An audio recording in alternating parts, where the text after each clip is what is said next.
자, 오늘 2023년 8월 11일 아침 경전 산책 또 복구경 함께 읽고 내용을 음미해 보겠습니다.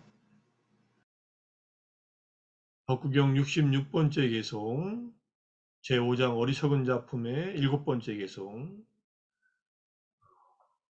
지혜가 없는 어리석은 자들은 자신을 마치 적으로 여기며 산다. 어떻게 사느냐?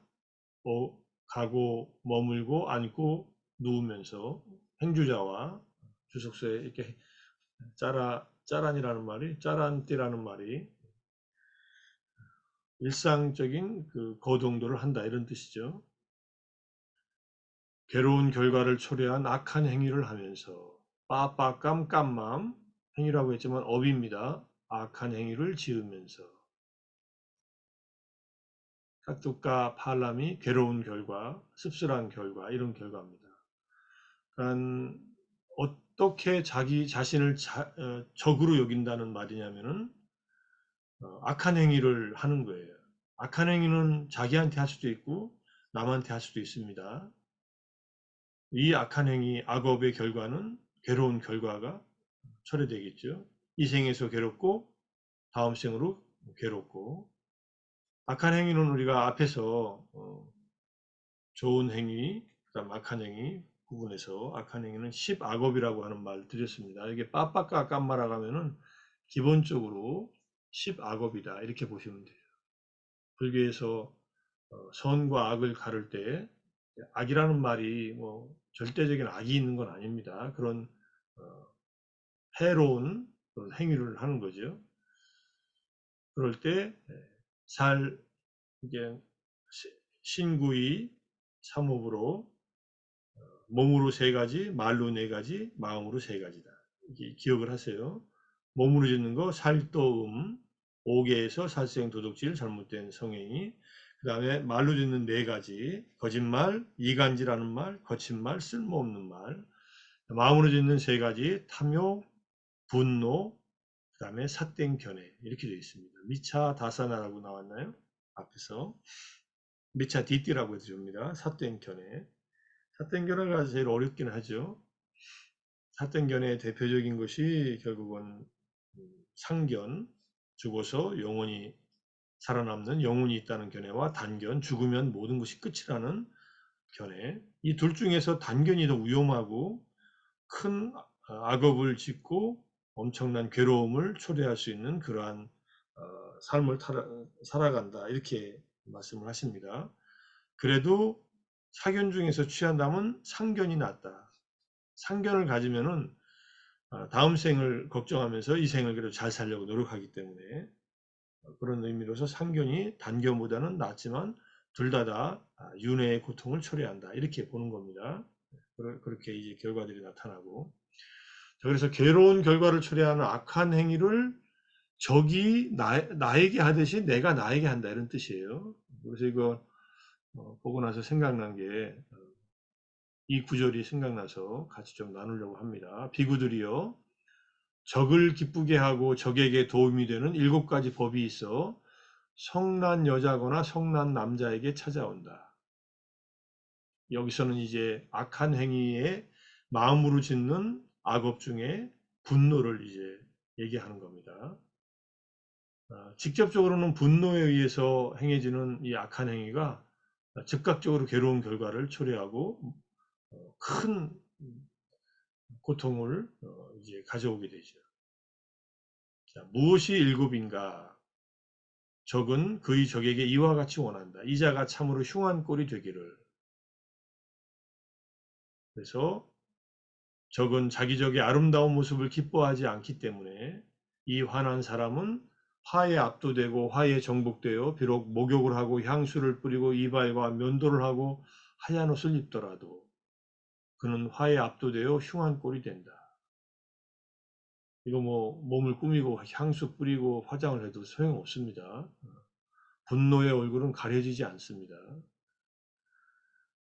아무 꾸밈 없어도 마음이 편한 사람과 온갖 치장을 하고 장식을 했어도 마음이 화가 차 있는 사람은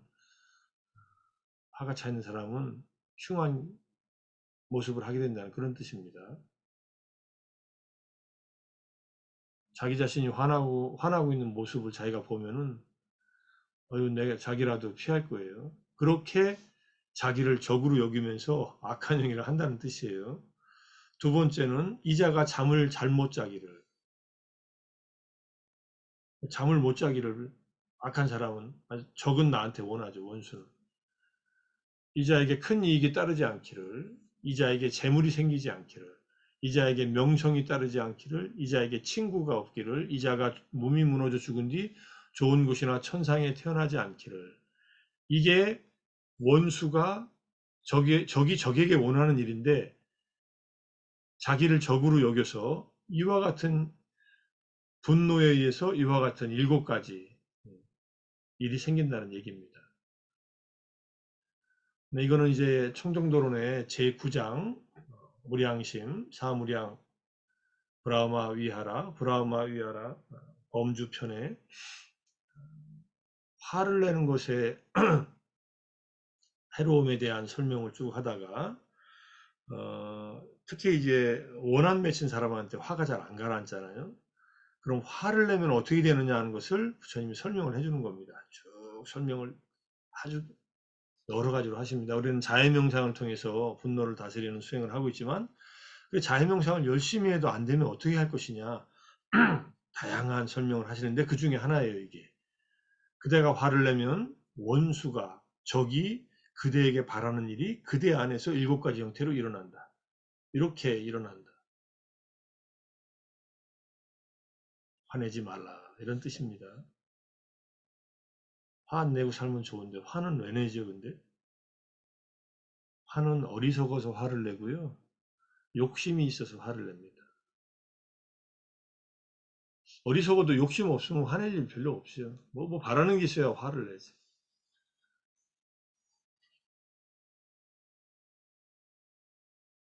어리석음이 뿌리에 있고 모든 탐진치 삼독 3가지 근본 이 뿌리 불선의 뿌리 해로움의 뿌리에 가장 깊은 뿌리는 무지다 무명 어리석음이다.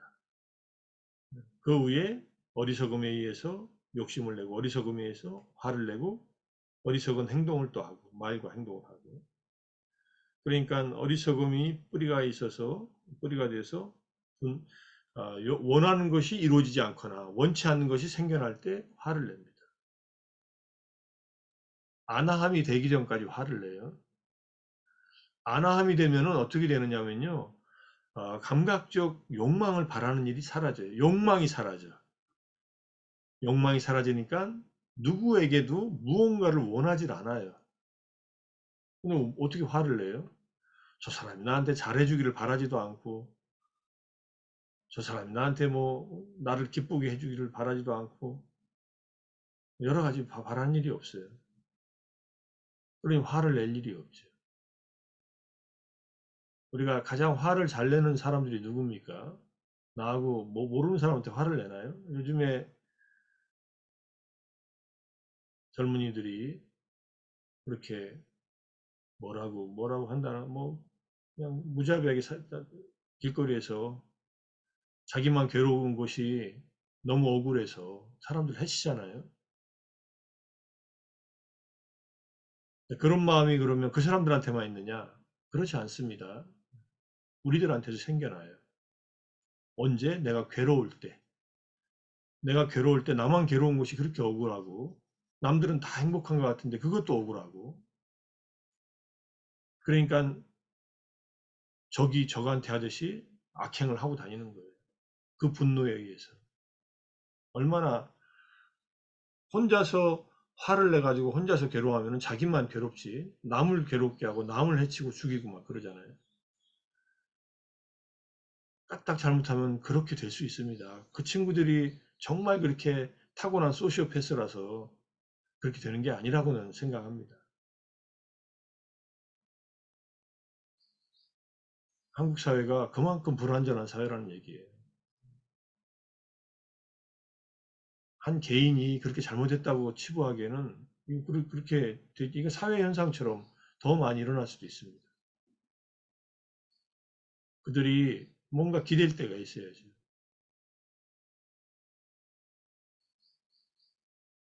제가 최근에 다음 소희라는 영화를 봤어요. 소희. 고등학교 3학년 실습생이 휴대폰 뭐 아마 무슨 뭐 콜센터 휴대전화 서비스하는 콜센터 아이고 예, 그는 우리 뭐 KT나 SKT나 유플러스 같은 콜센터에 연습생으로 실습생으로 가가지고 겪으면서 아마 보신 분들이 있을 거예요.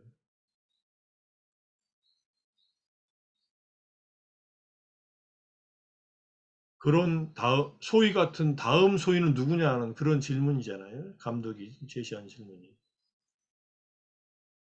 그렇게 억울함을 당하면은 남을 못 죽이면 자기를 죽이는 겁니다.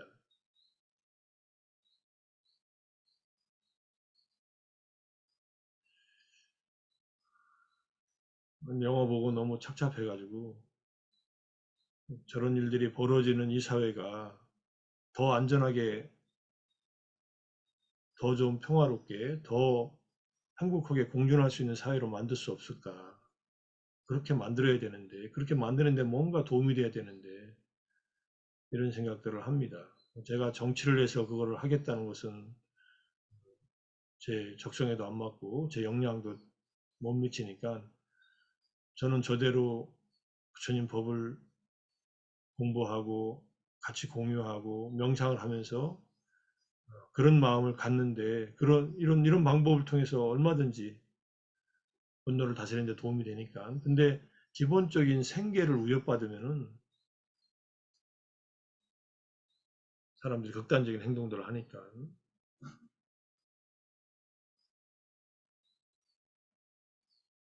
그 감정 노동자들에게 막대하는 사람들도 그 사람들도 문제지만 그런 구조에 밀어놓고 당연한 듯이 학교가 회사가 쥐어짜잖아요. 사람들은 도구예요. 거기서 전화를 주고받는 그 사원들은 그렇지 않은 사회, 사람이 도구가 되지 않는 사회를 만드는 일이 이게 간단한 일이 아니지만 그렇게 돼야 될 텐데 부처님께서 성단을 만든 이유는 성단 안에서는 차별이 없고 적어도 인도 사회에서 그 많은 차별, 계급적인 차별, 태생적인 카스트에 의한 태생적으로 사람들이 차별되고 노예가 되고 뭐 평민이 되고 사회 지도층이 되고 지도층이 통치자와 사제계급으로 나누고 이거는 부처님께서 깨닫고 나니까 아닌데 사회 전체를 개혁하는 것은 이거는 쉽지 않거든요. 사회는 너무나 많은 이해관계가 얽매여 있어서 부처님 정치를 하셨어야죠. 왕이 됐어야죠. 깨닫고 나서 왕으로 돌아갔어야 되는데 그것은 먼 길이고 당신이 잘할 수 있는 당신의 역량을 발휘할 수 있는 이제 깨달은 자로서 승단을 만들어서 제자들을 받아들이고 그 제자들을 마음의 내적인 행복과 평화를 이루게 하는데 평등한 사회를 만들었어요. 평등하다는 말은 계급 차별이 없는 사회. 그리고 그 안에 들어오면은 누구나 기본적인 생계가 탁발하고 사니까 생계가 유지가 되죠, 당연히. 그건 뭐 인도 사회의 기본적이고 의식주와 약이 해결되는 그러면서 그 안에서 정진하고 수행해서 짜뚜빠짜야 다약과 네 가지 필수품을 보시한 사람들을 향해서 그들에게 삶의 바른 길을 또 제시해줘서 법을 전해줘서 법보시를 하면서 법을 나눠주면서 그들을 이끌어주고 그들이 내면적인 행복을 도달하게끔 해줬단 말이에요. 그래서 불교는 불교의 이 사회적 이념은 개인의 자유가 타인의 자유를 해치지 않으면서 나의 자유가 타인에게 도움이 되고 타인을 자유롭게 만드는데 내가 도움을 주고 서로 평등하게 서로 공유하면서 서로 같은 규범을 지키고 지혜를 추구해서 깨달음을 얻는데 서로가 도움이 되는 그런 사회를 부처님은 꿈꾸서 성단이라고 하는 사회에 속하지 않은 집단을 만든 겁니다. 성단에 들어오면 사회법이 적용이 안 되잖아요. 당시엔.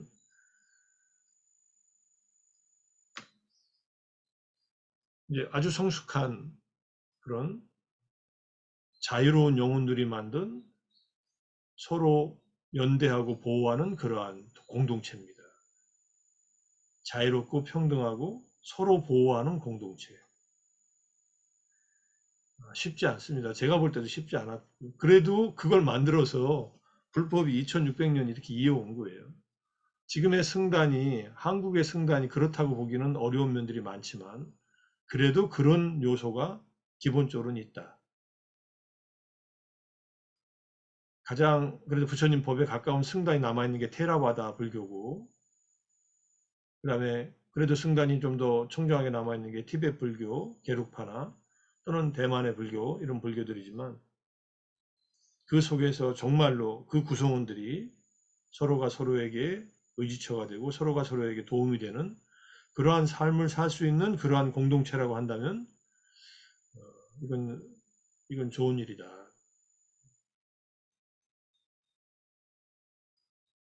서로 선한 행위를 격려하고 닦고 말과 신구의 사목으로 자애를 실천할 수 있는 그러한 공동체. 우리는 그런 공동체가 쉽게 만들어지지 않으니까 그런 공동체를 지향하면서 내 주변을 그렇게 만들 수 있으면 만들고 아니면 그런 공동체를 지향하는 사람들끼리 모여서 지금 이렇게 같이 명상하고 공부하고 있다고 생각합니다. 아주 느슨한 형태로. 지금은 저는 공동체라고 생각하지는 않습니다. 아침마다 참여하는 분들이. 우리가 공동체로서 뭘 하는 게 아니니까. 그런 공동체가 된다면은 어떤 형식으로 현대사회에서는 어떻게 돼야 되는가 하는 것에 대한 고민을 계속합니다. 정말로 사회 안전망이 갖춰진 적어도 그곳에 가면은 타인에 의해서 멸시받지 않고 타인에 의해서 도구처럼 사용되지 않으면서 서로가 존중하고 서로가 서로에게 예전에 우리 마을 공동체 같은 그런 거죠. 마을 공동체 기억나세요? 저 어렸을 때 정말 친구 집에 밥 먹을 때 가면 친구 부모가 들어와라 밥 먹으라 그래요. 어렸을 때 초등학교 때는 내가 집집마다 다니면서 밥을 얻어먹은 건 아니지만 밥 먹을 때 그 집에 있으면 그 집의 식구처럼 밥을 먹어요 그냥. 야, 밥 먹을 때 있으니까 집에 가라 이렇게 하지 않습니다. 우리 집에서 밥 먹을 때도 마찬가지. 우리 집에서 밥 먹는데 사람이 지나가요 누가? 동네 사람이 어린애가 지나가요. 그럼 와서 밥 먹으라 그래요. 그럼 와서 밥 먹고 가요. 아니 집에 가서 밥 먹으려 하면 집에 가서 밥 먹는 거고. 가난하고 못 살았어도 그 동네에 이렇게 굶어 죽는 사람은 없었다. 이런 얘기입니다. 이런 공동체가 왜 이렇게 깨졌을까? 다들 나름대로 알고 계시겠지만 그런 것에 대한 고민들을 하면서 또 공부를 하는 측면이 있습니다. 다음 소위를 보고 나서 이걸 보니까 그런 생각이 났고요. 자, 이것과 연결된 가르침 하나 더 보고 마무리하겠습니다. 화를 내는 것에 대한 이게 청정도론에 나오는 그 브라마 위하라에 나오는 얘기니까 자, 여러 가지를 자기를 훈계해도 부처님의 가르침을 통해서 앞에 나온 것처럼 훈계해도 적개심이 가라앉지 않으면 자신이나 남에게 누구에게나 업은 자기의 주인임을 반조해야 한다. 우리는 우리 자신의 자기의 업의 주인입니다. 이런 뜻이에요. 자, 그래서 이제 스스로 자기한테 여보게 이제 자격문을 지은 스님 같으면 주인공아 이렇게 불렀겠죠. 그에게 화를 내어 무엇을 할 것인가? 화냄으로 인한 그대의 업이 장차 그대를 해로움으로 인도하지 않겠는가? 그대의 업이 바로 그대의 주인이고 그대는 업의 상속자이고 업에서 태어났고 업이 그대의 권속이고 업이 그대의 의지처이다. 그대는 그대가 행한 업의 상속자가 될 것이다. 이렇게 화를 내는 이 행위는 정등과 벽집을 아라한의 지위에 이르게 하는 것도 범천이나 재석이나 전륜왕, 지방의 왕 등 이제 이른바 이게 깨달음을 얻은 성자나 좋은 태생으로 태어나는 거죠. 어느 주위도 얻게 하는 것이 아니다. 이 행위는 교단으로부터 물러나게 하고, 그런 훌륭한 공동체로부터 떠나게 하고, 먹다 남은 음식을 먹는 지경, 거짓골이 된다는 거죠. 그 다음에 지옥 등 갖가지 고통을 겪게 한다. 이 환해는 업을 행할 때 손에 시뻘건 숯과 똥을 쥐고서 다른 자에게 던지려는 사람처럼 첫 번째로 자신을 태우고 악취나게 한다. 그러니 화라고 하는 악행을 짓지 말라. 짓지 말라. 아주 그냥 구구절절히 부처님께서 하시는 말씀입니다. 자, 오늘은 66번 개송. 어리석은 자는 원수가 원수에게 대하듯이 자기를 대한다. 어떻게? 악업을 지으면서. 악업의 뿌리에 있는, 악업을 짓는데 가장 우리가 두드러진 악업이 바로 분노에 의한 악업이다 해서 분노에 대한 얘기 좀 더 설명을 드렸고요. 다음 소위라는 영화 보고 나서 우리 사회에서 지금 일어나고 있는 그 분노들을 잠재울 수 있는 길을, 우리가 불교가 어떤 일을 해야 될 것인가, 불교는 무엇을 할 것인가, 내가 명상을 하고 불교를 배운 사람으로서, 불교를 실천하는 사람으로서 무엇을 할 것인가 하는 고민을 조금 같이 나눠봤습니다. 나중에 언제 이런 얘기를 여러 선생님들, 여러 스님들 얘기를 함께 나눌 수 있는 그런 기회가 되면은 공개적으로 서로 같이 한번 얘기를 또 나눴으면 하는 생각입니다. 오늘 여기서 마무리하겠습니다. 오늘 하루 분노에 의해서 악업을 짓지 않는 하루, 탐진치에 의해서 악행을 하지 않는 그런 하루가 돼서 십선업을 잘 닦아서 내 스스로 평화롭고 내 주변도 평화롭고 행복하게 할 수 있는 그런 좋은 하루가 되는 그렇게 노력하는 또 하루를 지내기를 다짐하면서 마무리하겠습니다. 수고하셨습니다. 감사합니다. 감사합니다. 감사합니다.